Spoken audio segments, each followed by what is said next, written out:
Fala, meu querido aluno, minha querida aluna, seja bem-vindo a mais uma aula aqui do nosso canal Farmacologia Fácil, canal que traz aulas de farmacologia, fisiologia e terapêutica e ponto cruz brincadeira, ponto cruz não. Toda semana na quinta-feira. Então, se você quer aprender mais sobre farmacologia, fisiologia e terapêutica, você está no lugar certo. Então, inscreva-se aqui no canal, ative as notificações e bora aprender mais farmacologia, porque eu sei que é importante para a sua carreira profissional.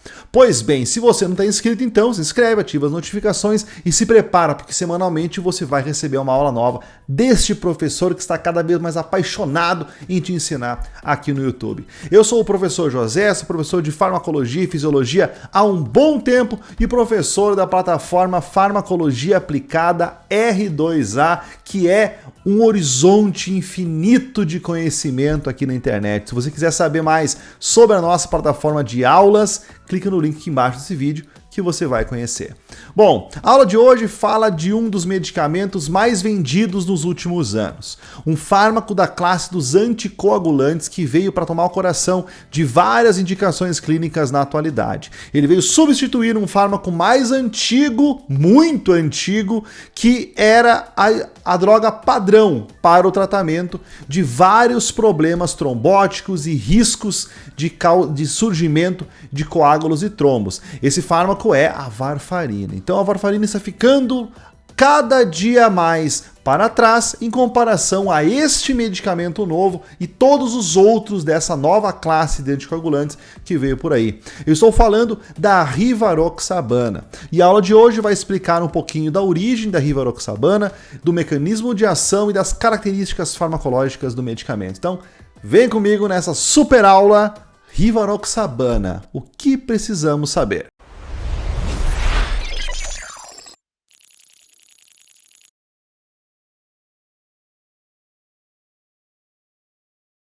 Inicialmente, a molécula da rivaroxabana, ela foi postulada para ser um antimicrobiano, não sei se você sabia, mas eu vou jogar aqui na tela para você ver a estrutura de um medicamento antibacteriano muito conhecido chamado linezolida e a estrutura da rivaroxabana, o anticoagulante, que é o tema da aula de hoje. Então, olha só, as duas moléculas são muito parecidas. Na verdade, os anéis centrais, o núcleo molecular, é exatamente igual. Por isso que os primeiros testes com a rivaroxabana foram com o intuito de descobrir um possível mecanismo antibacteriano e principalmente se essa droga tão parecida com a linezolida não era capaz de evitar a toxicidade mitocondrial e as toxicidades que o antibacteriano já apresentava nas terapias antibacterianas. Muito bem. E não, claro, óbvio que não alcançou esse objetivo, mas em paralelo alcançou um ótimo desempenho como anticoagulantes, causando sangramento nos modelos animais que foi testado.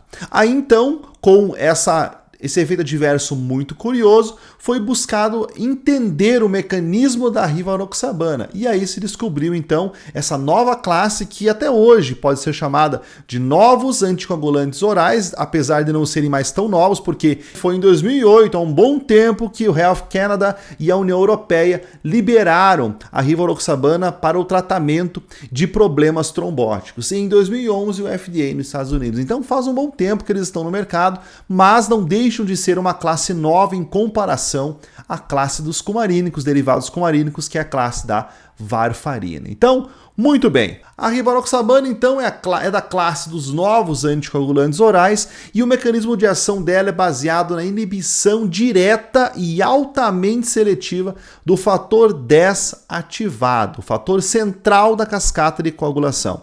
Se você bem lembra, vamos dar uma olhadinha em como funciona a cascata de coagulação. Esse mapa mental que eu vou colocar aqui na tela para você, ele é um dos materiais disponíveis dentro da nossa plataforma de aulas, então se liga na qualidade do material.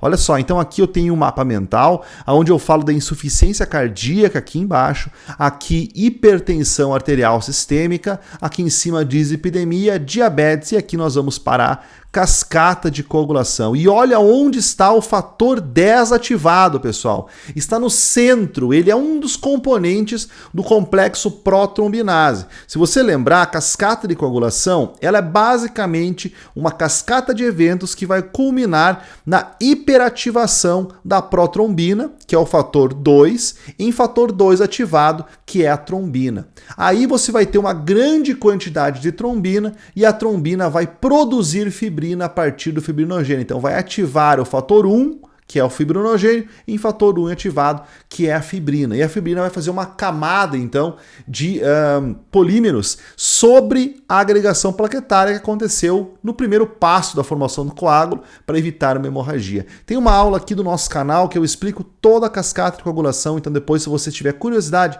volta lá que você vai conhecer mais sobre a maravilha que é a cascata de coagulação.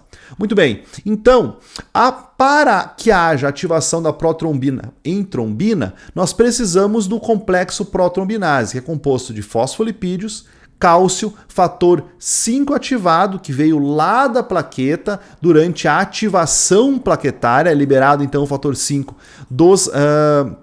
das vesículas, dos grânulos alfa, que são liberados da plaqueta quando ela é ativada, e mais tarde, então, o fator 5 é ativado pela própria trombina residual no local, e o fator 10. O fator 10, para fazer parte do complexo protrombinase, precisa estar ativado.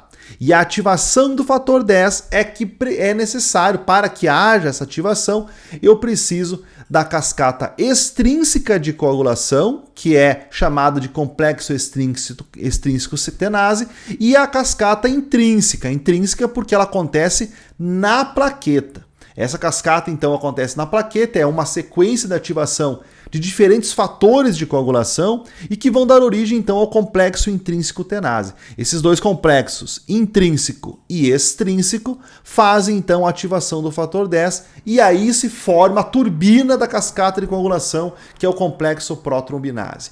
Eu sei que tem muita informação nessa cascata que você pode estar, meu Deus, professor, quanta coisa! Claro, eu entendo, a cascata de coagulação ela é ampla, ela é cheia de detalhes. Por isso que tem uma aula especial sobre ela aqui no canal e depois você vai lá e checa tudo isso. O mais importante agora é você entender que o centro da cascata de coagulação é o fator 10 e para que haja ativação dele eu preciso das duas cascatas funcionando. Muito bem, e aí então a varfarina ela é diferente. A varfarina ela é uma inibidora da vitamina K. A vitamina K é usada como cofator lá no nosso fígado para a produção de 4 fatores de coagulação. Sendo assim, podemos dizer que a varfarina tem o papel de inibir a produção dos fatores, mas não de bloqueá-los durante a cascata de coagulação. Muito diferente da rivaroxabana e os outros medicamentos da mesma classe, apixabana, darexabana, por exemplo, que fazem inibição direta do fator 10 ativado. Por isso que tem o X e o A no meio do nome. Olha só, se nós formos aproximar aqui, rivaroxabana, apixabana e darexabana, XA, em todos eles, indicando que eles vão ser inibidores do fator 10 ativado. Então eles bloqueiam o centro da cascata de coagulação. Muito bem, então a rivaroxabana tem a sua principal indicação na prevenção, tratamento de trombose venosa profunda e prevenção da trombose venosa profunda e de embolia pulmonar. Já foram dezenas de artigos publicados comparando o efeito da rivaroxabana com outras drogas anticoagulantes, principalmente heparinas e a própria varfarina. Porém, a rivaroxabana, apesar de ter um desempenho muito superior, impedindo a cascata de coagulação, apresentando menos efeitos adversos e menos interações com o alimento e também com outros medicamentos, ela também tem contraindicações, porque ela tem alto risco de causar sangramento. Então, pacientes com sangramento ativo, clinicamente significativo, pacientes com doença hepática associada a coagulopatias ou que tem algum fator que leva a um risco aumentado de sangramento, tem que ser utilizado com cuidado ou não ser utilizado esse tipo de medicamento, para não propiciar uma hemorragia mais intensa. Além disso, a rivaroxabana é eliminada principalmente pelo metabolismo hepático, mediado então pelo metabolismo no citocromo P450, subfamília 3A4 e 2J2. A excreção renal desse medicamento, desse fármaco, é na sua forma inalterada, envolvendo transportadores da glicoproteína P. Como ele sofre metabolismo hepático, ele é suscetível a interações de biotransformação pela via hepática de metabolismo. Então, inibidores do metabolismo desse fármaco podem causar risco de hemorragia, olha só, porque ele fica mais tempo ativo no corpo. Então, se a pessoa utiliza um anticoagulante desta classe, especialmente a rivaroxabana, por um longo período, e vir a utilizar cetoconazol, fluconazol, ritonavir, claritromicina e eritromicina, tem que ter cuidado, porque pode haver um caso de hemorragia. Além disso, nós temos os indutores do metabolismo, ou seja, medicamentos que vão desativar mais a atividade desse fármaco, diminuir mais a atividade desse fármaco metabolizado pela CYP3A4. E aí nós encontramos a fenitoína, a carbamazepina e o fenobarbital. Então, se o paciente trata a epilepsia com alguma dessas três drogas, tem que abrir o olho se ele começar a utilizar um anticoagulante da classe dos novos anticoagulantes orais e principalmente a rivaroxabana. Além disso, a erva de São João, que tem um potencial enorme de ser um antidepressivo, por exemplo, também interfere induzindo o metabolismo do anticoagulante, podendo causar então uma diminuição do seu efeito. De fato, 2008 foi o ano que foi registrado na maioria dos órgãos internacionais, 2011 no resto dos órgãos internacionais, mas os estudos eles datam desde antes de 2005, tendo um aumento muito grande no ano 2020, 2019, uma grande quantidade de artigos publicados. E a boa parte deles é como esse. Se você colocar lá, então, rivaroxabana e varfarina, ou seja, a comparação da varfarina na sua atividade já antiga como anticoagulante, com as novas indicações, por exemplo aqui de fibrilação atrial, né? As novas indicações da rivaroxabana, você vai encontrar 150 artigos comparando as duas drogas. Então existe muita pesquisa sobre a comparação e o resultado do uso da varfarina e da rivaroxabana. Você lembra que a varfarina é um inibidor da vitamina K? Pois é, se o paciente tiver uma diarreia, ele vai perder o microbioma intestinal, que é o produtor de vitamina K. Nesse caso, ele pode ter um efeito excessivo da varfarina. Da mesma forma, ele pode ingerir mais vitamina K do alimento a partir de vegetais de cor verde escuro. Isso vai diminuir o efeito da varfarina. Então, a varfarina é muito suscetível a mudanças tanto alimentares quanto do próprio organismo. Imagina a pessoa utilizar um antibiótico, tem uma diarreia intensa, 3, 4 dias de diarreia, os níveis de vitamina K caem lá embaixo, pode ter uma hemorragia por causa da varfarina. Então ela tem um alto risco de interação tanto com o alimento quanto com essas situações fisiológicas. Já os novos anticoagulantes orais não apresentam esse problema. Além disso, como ela vai mexer no aporte de fatores de coagulação, ela não dá garantia que a cascata de coagulação vai ser bloqueada.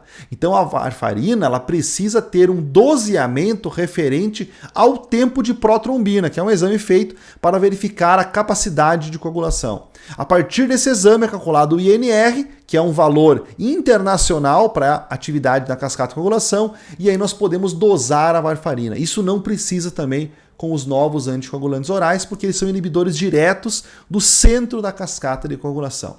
Então existem várias vantagens, além dessas interações medicamentosas também podem ser citadas, em comparação à rivaroxabana e a varfarina. Mas cada caso é um caso, cada caso tem que ser avaliado de maneira integral e multifatorial e nem todos os pacientes são candidatos a utilizar os novos anticoagulantes orais. Muitos pacientes vão continuar utilizando varfarina com o monitoramento correto, apresentam um ótimo desempenho também como anticoagulante. E aí, sabia da diferença da rivaroxabana e da varfarina? Conhecia a rivaroxabana? Sabia que ela é parente próxima da linezolida? Se não sabia, deixa aqui nos comentários, aproveita, se inscreve no canal, ativa as notificações e até a próxima aula do canal Farmacologia Fácil. Tchau, tchau!